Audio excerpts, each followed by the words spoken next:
मिट्टी की उर्वरा शक्ति जिसे हम सॉइल फर्टिलिटी कहते हैं, उसको हम कैसे अपने खेत में बना के रख सकते हैं और इस उर्वरा शक्ति का लंबे समय तक बने रहना बहुत ज़रूरी है, क्योंकि अगर मिट्टी उपजाऊ है तो फसल भी अच्छी होगी। तो देखिए, जो मिट्टी की उर्वरा शक्ति है, वो 2 चीज़ों पर बहुत निर्भर करती है कि उसके अंदर जैविक पदार्थ कितने हैं और उसमें कितने पोषक तत्व उपलब्ध हो रहे हैं। अगर जैविक पदार्थों की मात्रा अच्छी है और जितने भी पोषक तत्व हैं आवश्यक हैं, वो पर्याप्त मात्रा में उपलब्ध हो रहे हैं, तो उसकी उर्वरा शक्ति अच्छी बनी रहेगी। तो इसका मतलब हमको 2 चीज़ों पे प्रयास करना चाहिए। एक तो हम जैविक पदार्थों को बढ़ाने का प्रयास करें, उसे रोकने का प्रयास करें। दूसरा जो है, हम पोषक तत्वों को बढ़ाने का प्रयास करें। तो पहला प्रयास हमारा यही होना चाहिए कि हम जैविक पदार्थों को मात्रा को बढ़ाएं। अब ये जैविक पदार्थ जिसे हम ऑर्गेनिक मैटर कहते हैं, इसको बढ़ाने के बहुत प्रयास या हम बहुत तरीके हो सकते हैं।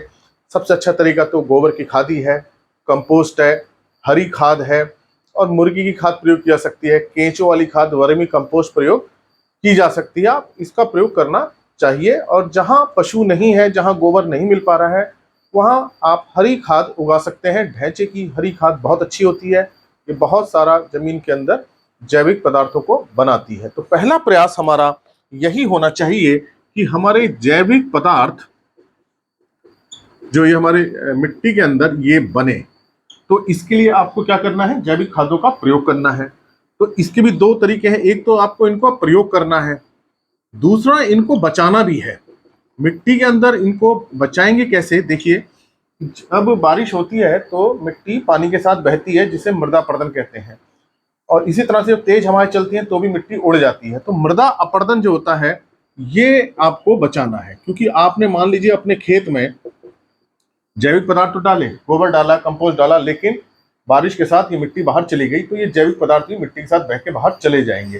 तो ये एक बहुत बड़ी समस्या होती है कि हम जैविक पदार्थों का तो प्रयोग कर रहे हैं, लेकिन मिट्टी को नहीं बचा पा रहे हैं, मृदा अपरदन को नहीं रोक पा रहे हैं। उस कारण से हमारे जितने प्रयास है सब खराब हो जाते हैं। तो आपको जैविक पदार्थों के लिए 2 काम करने पड़ेंगे। आप लगातार इसकी मात्रा को बढ़ाइए, प्रयोग कीजिए। अगर फसल अवशेष मिल जाते हैं तो फसल अवशेषों का प्रयोग कीजिए, या जैसे मैंने आपको बताया गोबरी खाद का प्रयोग कीजिए। इसके साथ साथ आपको मृदा अपरदन को बचाना है, मृदा को संरक्षित करना है। आप खेत को चारों तरफ बंड बनाइए, मेड़ बनाइए बड़ी बड़ी, ताकि मिट्टी जो है खेत से बाहर ना जाए। खेत की मिट्टी खेत में ही बनी रहेगी, तो जैविक पदार्थ भी बने रहेंगे। तो ये प्रयास तो आपको इससे करना है कि हम जैविक पदार्थों को बढ़ाएं। दूसरा है, हमको उर्वरा शक्ति बढ़ाने के लिए पोषक पदार्थ, जो न्यूट्रिएंट्स हैं, पोषक तत्व भी हमको देने होंगे। अब पोषक तत्व देने के लिए आप जैविक पदार्थों, जैविक खादों का प्रयोग कर रहे हैं, उसके माध्यम से भी मिल रहे हैं, और जो रासायनिक खाद हम प्रयोग करते हैं उसके माध्यम से भी मिलते हैं।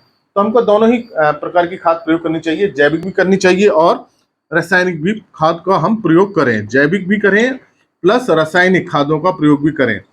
इसका मतलब ये नहीं है कि अगर हम रासायनिक खाद प्रयोग कर रहे हैं तो हमें जैविक प्रयोग नहीं करनी है। जहां तक संभव हो हमें प्रयोग करनी चाहिए। हाँ, अगर आप जैविक खेती करते हैं, ऑर्गेनिक फार्मिंग करते हैं, वहां रासायनिक खादों का प्रयोग नहीं किया जाता है। लेकिन अगर आप जैविक खेती नहीं कर रहे हैं तो आप दोनों खादों का प्रयोग करें।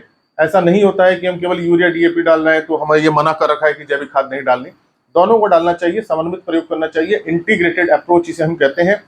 दोनों खादों का प्रयोग करना चाहिए ताकि हमारे मिट्टी के अंदर ये पोषक पदार्थ बने रहें। तो ये पोषक तत्व बने रहेंगे तो पहला काम तो हमको यही करना है कि हम दोनों खादों का प्रयोग करें, ताकि हमारे अंदर मिट्टी के अंदर पोषक पदार्थ, पोषक तत्व बने रहें। चाहे नाइट्रोजन है, फास्फोरस है, पोटेशियम है, जिंक है, iron, manganese, copper, boron, molybdenum, chlorine, निकल, इन सभी पोषक तत्वों की जरूरत होती है। इसके अलावा बहुत सारे बेनिफिशियल तत्व होते हैं, जैसे सोडियम है, कोबाल्ट है, सिलिकॉन है। ये सब भी पौधों के लिए चाहिए होते हैं, ये लाभदायक होते हैं। तो अगर हम खादों का संतुलित प्रयोग कर रहे हैं, हमें कोई भी खाद प्रयोग करनी है, बैलेंस करनी है, संतुलित करनी है। बहुत ज़्यादा उसका प्रयोग नहीं करना है, चाहे कोई भी खाद हो। अगर हम बहुत ज़्यादा प्रयोग करेंगे तो उसका हमें नुकसान होता है। तो ये आप ध्यान रखें कि हमारी मिट्टी के अंदर पोषक तत्व बने रहें। अब इनको डालने के साथ इनको बचाना भी है। अब बचाने के लिए देखिए, फिर से आप मृदा अपरदन को रोक लेंगे तो ये पोषक पदार्थ भी बह के नहीं जाएंगे। मिट्टी बहेगी तो उसके साथ ऑर्गेनिक मैटर भी जाता है, नाइट्रोजन भी जाती है, फास्फोरस भी जाता है, जितने भी तत्व हैं मिट्टी के अंदर वो भी बह के जाते हैं। तो यहाँ भी आपको क्या करना है, पोषक तत्वों को डालने के साथ साथ उनको बचाना भी है। दूसरा आपको काम क्या करना है, जो आपकी मिट्टी की पीएच है, मिट्टी की जो पीएच है, वो आप न्यूट्रल रेंज में रखें। मतलब ये हमारी 6.5 से 7.5 के बीच में अगर हो जाती है तो बहुत अच्छी बात है। अगर आपकी मिट्टी अम्लीय है तो उसे चूना डाल के सुधारें, लवणता है तो निच्छालन करें, लीचिंग करें। अगर सोडियम बहुत ज़्यादा हो रहा है तो जिप्सम डाल करके उसको सुधारें। तो ये अगर मिट्टी की पीएच इसके बीच में आ रही है तो हम जो पोषक तत्व हैं वो ज़्यादा उपलब्ध होते हैं, क्योंकि ऐसा होता है जब मिट्टी अम्लीय होती है तो कुछ पोषक तत्व उपलब्ध हो जाते हैं लेकिन कुछ नहीं होते। इसी प्रकार से लवणीय क्षारीय मिट्टी होने पे कैल्शियम मैग्नीशियम तो उपलब्ध होगा लेकिन जिंक और आयरन उपलब्ध नहीं होंगे, मैग्नीज भी उपलब्ध नहीं होगा, नाइट्रोजन की भी समस्या होगी, फास्फोरस भी उपलब्ध नहीं हो पाएगा। तो अम्लीय मिट्टी में कुछ पोषक तत्व उपलब्ध होते हैं, कुछ नहीं होते। इसी प्रकार से क्षारीय लवणीय में कुछ उपलब्ध होते हैं, कुछ नहीं होते। लेकिन जो इस वाली पीएच होती है इसमें जो है सभी पोषक तत्व उपलब्ध हो जाते हैं। तो इसलिए आप अपनी मिट्टी का सुधार करें। तो हमको 3-4 काम करने पड़ेंगे। जैविक पदार्थों के लिए जैविक पदार्थ भी डालने हैं, मिट्टी का अपरदन भी बचाना है। पोषक तत्वों के लिए आपको दोनों प्रकार की खाद डालनी है, रासायनिक भी डालनी है, जैविक खाद भी डालनी है। इसके साथ साथ आपको जो मिट्टी की पीएच है उसको भी न्यूट्रल रेंज में लाना है, उदासीन रेंज में लाना है। पीएच 6.5 से 7.5 के बीच में लाना है। इसी तरह से मिट्टी की अगर ईसी ज़्यादा हो रही है, ईसी पे भी हम ध्यान देना चाहिए। इलेक्ट्रिकल कंडक्टिविटी जो विद्युत चालकता है उसको भी हमें कम करना चाहिए। अगर बहुत ज़्यादा हो रही है तो निच्छालन से, लीचिंग से इसको कम किया जा सकता है। अगर बहुत ज़्यादा क्षार है, लवण है, निच्छालन लीचिंग से इसको कम करें तो पोषक तत्व अच्छी मात्रा में उपलब्ध होंगे।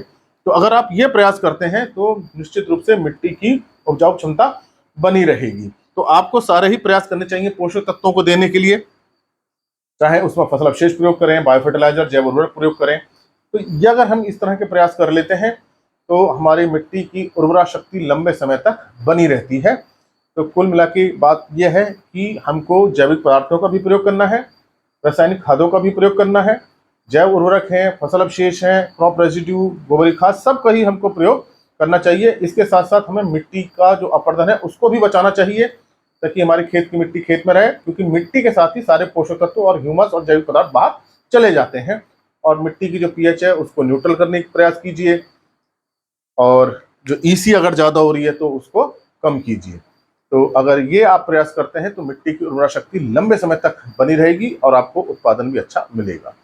इसी प्रकार के लेक्चर्स को देखने के लिए आप कृषि किसान प्लेलिस्ट देखिए, और भी बहुत सारी प्लेलिस्ट हैं एग्रीकल्चर कोर्सेज से रिलेटेड, आप उनको भी देख सकते हैं। और अगर चैनल सब्सक्राइब नहीं किया तो सब्सक्राइब कीजिए। धन्यवाद।